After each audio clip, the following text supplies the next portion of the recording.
Itu yang demo cuman beberapa gelintir orang, tapi foto-foto demo dari tahun kesekian dimunculkan di Indonesia. Itu di Indonesia beritanya heboh sekali. Katanya ini Yerusalem sedang kacau, makanya orang tidak berani ke Israel. Padahal aman-aman saja Israel. Itu yang terjadi, makanya begitu mudah kita ini dihasut oleh masalah agama.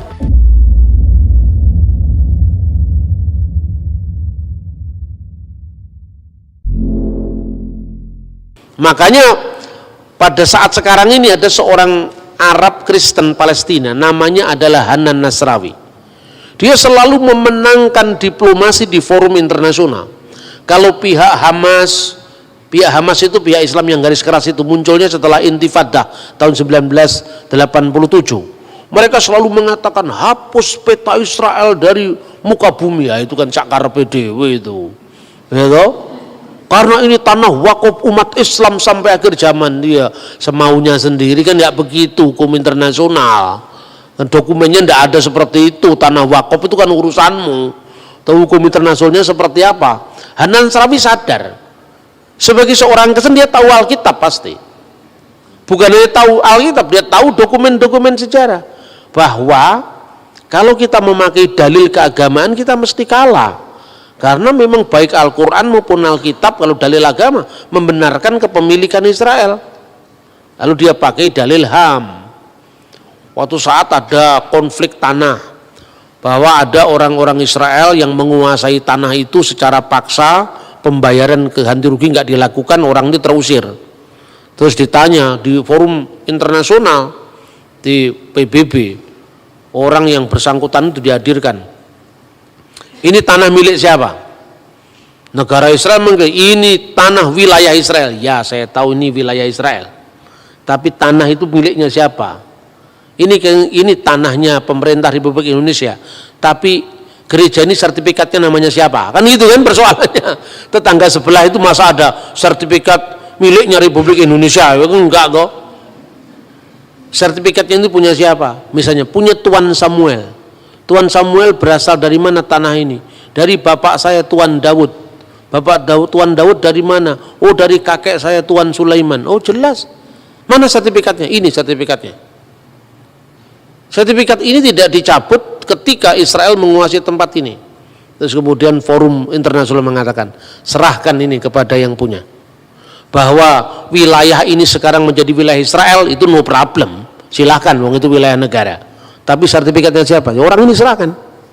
Kalau kamu mau beli, ya beli dengan harga yang layak. Itu yang terjadi. Jadi antara penyelesaian secara HAM, secara pribadi, dengan penyelesaian secara politik. Sama dengan gini lah. Indonesia dulu kan milik dijajah Belanda, ya toh? Setelah dijajah Belanda kita merdeka. Tanah yang kita miliki ini tanah nenek moyang kita sebelum Indonesia merdeka, ya toh? Berarti sekarang mentang-mentang Indonesia merdeka, terus yang punya ini misalnya orang Timor yang sekarang masuk Portugis. Kemudian dikatakan, oh tidak bisa, kamu orang Timor, ini tanah orang Timur-Timur, ini tanah sekarang miliknya Republik Indonesia. Betul Pak, ini miliknya Republik Indonesia. Tapi ini yang beli kakek saya Pak. Lah kamu warga negara apa? Warga negara Timur-Timur. Iya kan sejak zamannya Pak Habibie Timur-Timur lepas dari Indonesia. Ini negara ini menguasai milik saya, ini jelas ini pembelian dari kakek saya, kira-kira seperti itu. Nah, ini yang dilakukan dengan pendekatan HAM oleh orang-orang Palestina Kristen seperti Hanan Nasrawi dan sebagainya. Tapi sekarang kita runut bagaimana sejarahnya Israel secara modern. Setelah tahun 1914 Turki kalah perang, Palestina diserahkan kepada Inggris karena pihak pemenang. Lalu Inggris mengeluarkan mandat yang namanya Deklarasi Balfour. Deklarasi Balfour itu dikeluarkan tahun 1917 dengan ketentuan bahwa tempat ini Israel adalah tanah air bagi bangsa Yahudi.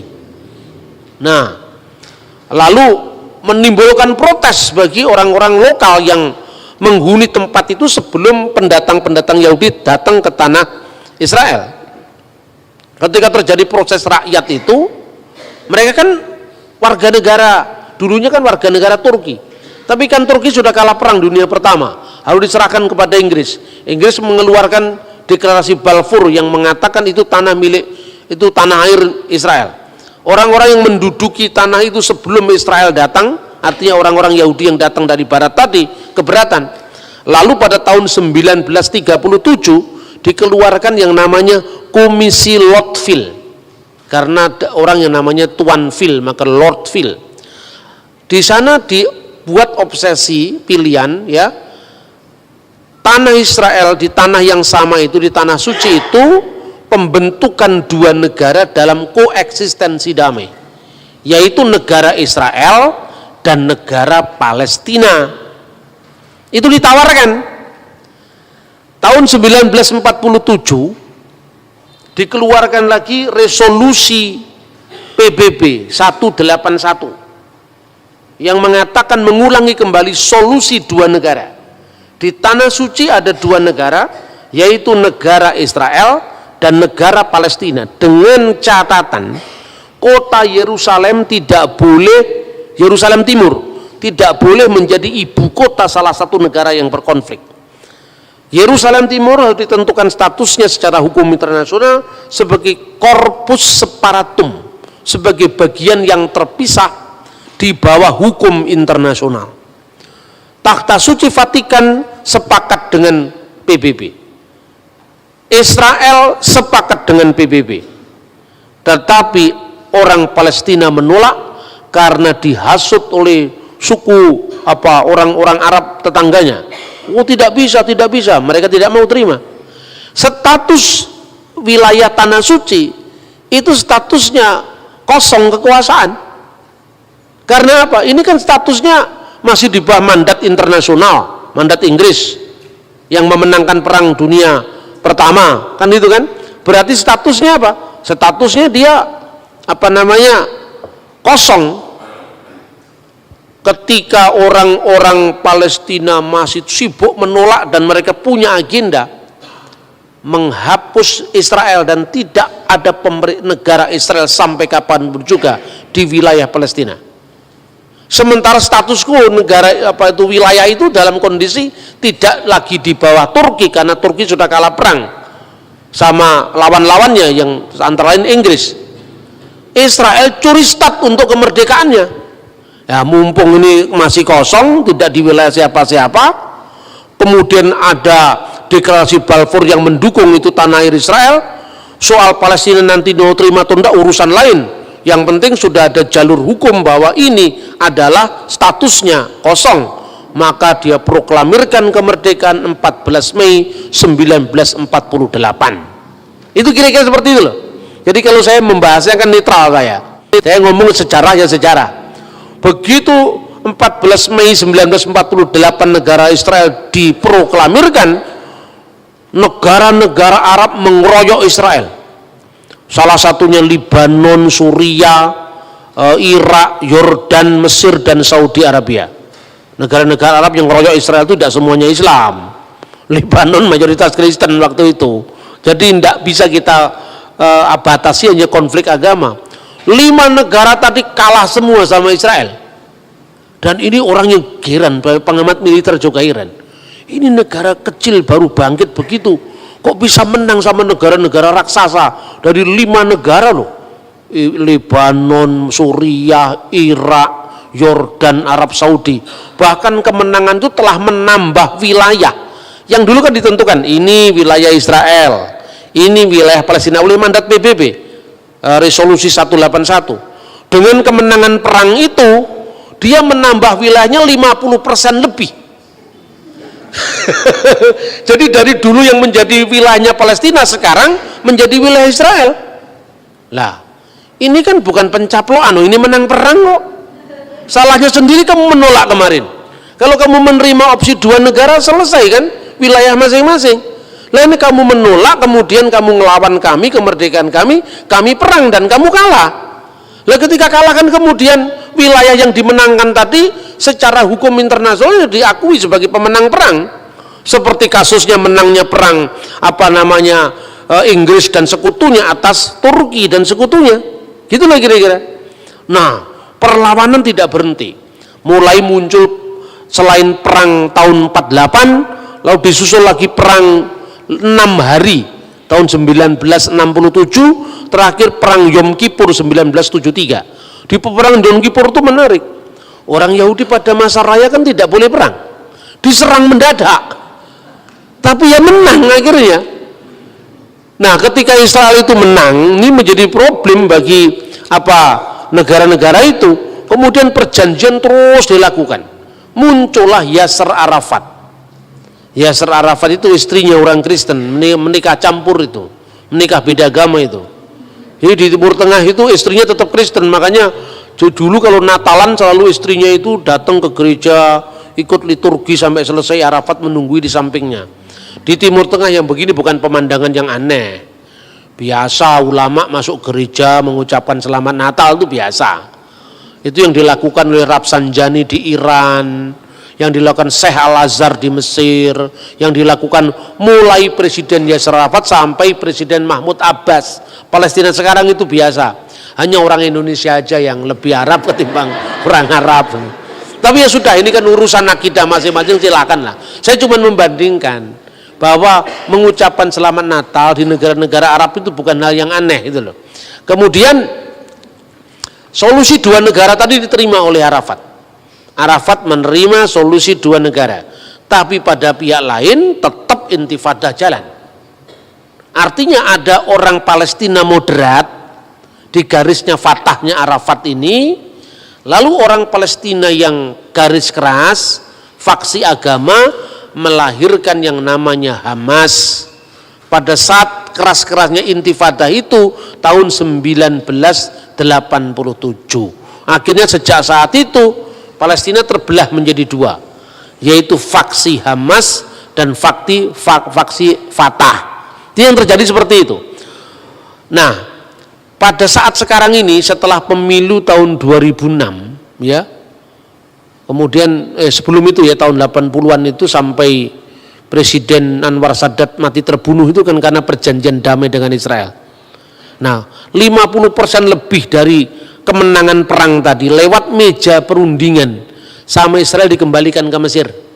Maka Sinai saya kembalikan, ya, wilayah Yordan juga ini milik kamu, tapi kamu jangan ganggu saya lagi ya. Nah, makanya sejak saat itu Yordan sama Mesir sekarang menjadi sahabat Israel, Saudi menjadi sahabat Israel, Irak belum, Lebanon masih keras ya kan. Itu yang terjadi sekarang ini. Nah, kemudian baru beberapa tahun terakhir ini mereka ingin menerima solusi dua negara damai, tetapi minta wilayah sebelum perang, yang tidak bisa dong. Loh, kamu kemarin kan ngelawan perang, setelah perang saya menang, masa wilayah yang sebelum perang yang ditentukan PBB kamu minta lagi? Tidak bisa. Jadi itu dikatakan pencaplokan wilayah-wilayah Palestina itu sejatinya tidak seperti itu. Ini secara jujur. Kemudian yang terakhir, pemindahan kedutaan Israel yang kedutaan Amerika yang selama ini di Tel Aviv dipindah ke Yerusalem, heboh di seluruh dunia. Orang Indonesia ikut heboh mengadakan demo, bahkan sumbangan beras kepada Palestina. Kalau orang Palestina kan nggak makan nasi, berasnya dimakan siapa sekarang? Tapi memang orang Indonesia itu pinter ya, dia ikut-ikut seolah-olah ngomong Palestina, padahal duitnya nggak ke Palestina. Saya ini ngomong sendiri langsung dalam siaran televisi waktu itu, TVRI sama NDTV waktu itu, sekarang jadi RBTV itu. Saya itu diwawancara di Kedutaan Besar Palestina bersama dengan Duta Besar Palestina waktu itu dan Profesor Komarudin Hidayat. Nah, kemudian di awal dari wawancara itu Pak Dubes itu mengatakan begini, kami tidak pernah menerima bantuan sepeser pun dari orang-orang yang demo itu untuk Palestina.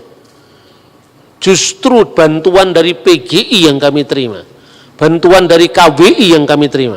Lalu yang demo-demo untuk Palestina itu kemana itu? Orang Palestina nggak makan beras, berasnya terus kemana? Jangan dijual untuk biaya demo berikutnya, untuk biaya kampanye partai tertentu, kita tidak tahu. Itu yang terjadi. Makanya begitu mudah kita ini dihasut oleh masalah agama. pemilu tahun 2006, kemudian Hamas ikut pemilu, Fatah ikut pemilu. Fatahnya kalah dengan Hamas. Faksi Islam garis keras menang. Kenapa kekalahan Fatah? Salah satunya partai nasionalis ini korupsi. Ini sejak dulu sama begitu, makanya kalau Anda ke partai nasionalis, hati-hati jangan mencintai mamon. Ideologinya bagus tapi mentalitasnya rusak. Karena di sana terkenal sekali orang-orang Fatah itu banyak melakukan pungutan-pungutan pada rakyat Palestina. Di tengah-tengah kesulitan seperti itu, maka rakyat Palestina pro kepada asal beda dengan Fatah. Hamas menang telak. Waktu menang telak itu, kemudian negara-negara barat kebingungan, wah ini kalau partai garis keras ini menang, ini tidak ada lagi perundingan terhadap Israel. Maka kemudian salah satunya bantuan untuk Palestina, yang itu sebenarnya tersalur nggak tahu kemana untuk bikin merakit bom itu nggak tahu kemana, itu langsung ditarik. Kemudian setelah ditarik diadakan lobbying lagi waktu Ismail Haniyeh masih menjadi Perdana Menteri, tapi presidennya dari Fatah, yaitu Mahmud Abbas. Nah sekarang ini jujur wilayah Gaza itu wilayah menjadi markasnya Palestina, faksi Hamas. Wilayah West Bank, wilayah tepi barat itu wilayahnya Fatah sampai hari ini. Makanya saudara-saudara ngomong tentang Palestina itu rumit. Nah, ketika Donald Trump memindahkan kedutaannya ke wilayah Yerusalem Timur, itu langsung heboh rame. Saya waktu itu ada di sana. Saya nginep di hotel yang sama untuk demo itu. Itu yang demo cuma beberapa gelintir orang. Tapi foto-foto demo dari tahun kesekian dimunculkan di Indonesia. Jadi kami itu hanya tertunda mungkin hanya setengah jam. Jadi mereka itu teriak-teriak, pasang spanduk. Kemudian ya mereka tertib demonya juga. Bis asing itu keluar, lalu mereka jalan, nggak nutup jalan. Itu di Indonesia beritanya heboh sekali. Katanya ini Yerusalem sedang kacau, makanya orang nggak berani ke Israel. Padahal aman-aman saja Israel. Kalau Anda pernah ya pergi, saya juga banyak mengalami itu kan, saya ke Israel itu kan paling sering tuh. Mungkin sudah puluhan kali saya. Setiap tahun 4 kali, 2 kali, 5 kali gitu ya. Sejak di bawah tahun 2000. Karena saya punya interest tinggi kepada studi tentang Timur Tengah toh. Dan saya punya banyak teman di sana waktu saya masih kuliah di Timur Tengah dulu. Nah itu kemudian diekspos, di blow up besar-besaran. Kadang-kadang gambarnya itu bukan gambar demo saat itu. Ternyata benar-benar Trump memindahkan kedutaannya. Tapi Trump itu juga pinter. Tempat yang didirikan untuk kedutaan Israel itu bukan di wilayah Yerusalem Timur, perbatasan Yerusalem Timur, Yerusalem Barat, ini Yerusalem Timur. PBB menentukan yang disebut Corpus Paratum itu hanya Yerusalem Timur, di mana Bait Allah di dalamnya. Sementara Yerusalem Kota Baru itu tidak termasuk wilayah yang Corpus Paratum tadi. Lihat Trump mendirikan itu di sini. Ini di bawah, ini Yerusalem Barat bukan Yerusalem Timur. Jadi kalau mereka ngugat rame-rame, ini kan bukan Yerusalem Timur, ini Yerusalem Barat, tapi tetanggaan dikit aja, gitu. Kalau orang nyebrang di sini, lewat garis ini Anda sudah bisa beli makanan, beli jus, beli minuman di sini. Jadi kira-kira kalau pegawai kedutaannya besar dia mau jajan ya sebelah sini juga, Yerusalem Timur, tapi posisi gedungnya itu tidak di wilayah Yerusalem Timur, tapi di wilayah Yerusalem Barat yang tidak termasuk dalam definisi Corpus Paratum tadi. Nah, tapi Israel memang pinter ya memang. Mereka menggunakan itu. Nah ini loh, Amerika aja sudah masuk. Bagaimana negara lain? Amerika Latin yang lain-lain mulai mindahin satu. Status quo itu menjadi pembenaran internasional terhadap Israel. Mestinya Palestina itu belajar dari Republik Indonesia. Apa kita dulu tidak sulit menyampaikan batas wilayah kita? Coba, waktu sidang PPKI, sidang Dokuritsu Chunbei Inkai zaman Jepang itu kan, Bung Hatta, Pak Yamin, Bung Karno berdebat wilayah Indonesia. Pak Yamin yang paling ekspansif, wilayah Indonesia adalah Astadwipa Pulau yang ke-8, wilayah Majapahit Raya waktu itu. Nah, kerajaan Majapahit itu kan wilayahnya sampai di Singapura. Masa Singapura mau dimasukkan Indonesia? Itu Pak Yamin. Bung Hatta lebih realistis. Waktu debat soal Papua, Papua itu masuk Indonesia apa tidak? Masuk katanya Yamin, karena Papua itu disebut Wanin zaman kerajaan Majapahit. Bung Hatta mengatakan, rasnya itu warnanya beda dengan kita loh. Mereka ini bukan termasuk orang-orang Melanesia yang rasnya sama dengan Indonesia Barat, tetapi mereka termasuk Polynesia. Melanesia, kita termasuk Polynesia, mereka termasuk Melanesia. Katanya Pak Yamin, dalam dokumen negara Kertagama itu disebut wilayah Indonesia. Zaman Van Vollenhoven itu wilayah hukum adat Ternate Tidore, jadi wilayah Indonesia. Yang lebih realistis mereka mengatakan, udahlah jangan terlalu tinggi-tinggi, Papua oke lah masuk, karena itu wilayah Hindia Belanda. Tetapi daerah-daerah lain seperti Thailand jelas nggak masuk, sekalipun dulu masuk Majapahit. Lalu yang paling masuk akal, bekas jajahan Hindia Belanda adalah wilayah Indonesia. Tapi Belanda kan nggak mau mengakui. Yang pertama-tama diadakan mulai dari konferensi perjanjian Linggarjati, Renville sampai Meja Bundar kan. Pada awal-awal tahun 46 perjanjian Linggarjati hanya mengakui Indonesia itu wilayahnya seluruh Jawa, Madura dan Sumatera. Tapi Indonesia terima. Kenapa terima? Ini kan sebagai titik pijak secara hukum bahwa de facto mereka mengakui kemerdekaan kita. Itu jeniusnya para founding fathers kita. Oke, sementara akui saja. Nanti menjalar, itu loh kira-kira. Kemudian tahun 48 diadakan lagi yang namanya wilayah Indonesia, termasuk adalah Jawa Tengah, Jogja plus Sumatera. Nah, lebih panjang lagi ya. Kemudian Indonesia menerima 3 delegasi asing. Waktu itu Amerika Serikat, Australia dan Belgia. Gencatan senjata dilakukan dengan Van Mook. Artinya apa? Kalau sudah delegasi asing masuk ke Indonesia, berarti secara hukum internasional de facto dan de jure diakui ini wilayah Indonesia. Baru kemudian 2 November tahun 49 Belanda menyerahkan wilayah Indonesia tanpa syarat dengan perkecualian Papua. 1960-an lewat diplomasi yang terus-menerus semua wilayah NKRI ini utuh. Dari tahun 46 sampai tahun 60-an itu dilakukan. Coba kalau Palestina tidak terlalu temperamental, sabar itu kan, orang sabar lebih daripada pahlawan pasti dapat. Lah orang menolak opsi 2 negara damai koeksistensi dalam satu wilayah, sudah nolak memerangi, setelah perang kalah minta lagi, yang ini nggak bisa dong. ini bahasa vulgarnya seperti itu, karena ini konsumsi jemaat. Saya kalau bicara begini di PGI nggak seperti ini. Saya diundang oleh PGI bicara tentang dalam rangka 70 tahun WCC, saya bicara tentang posisi Israel Palestina di dalam diskursus dialog Kristen Islam. Karena pesertanya tidak hanya dari kalangan Kristen, saya bicaranya ya lebih akademis lah. Karena ini dalam konteks jemaat ya, saya agak guyon aja supaya semua pesannya bisa ditangkap dengan baik.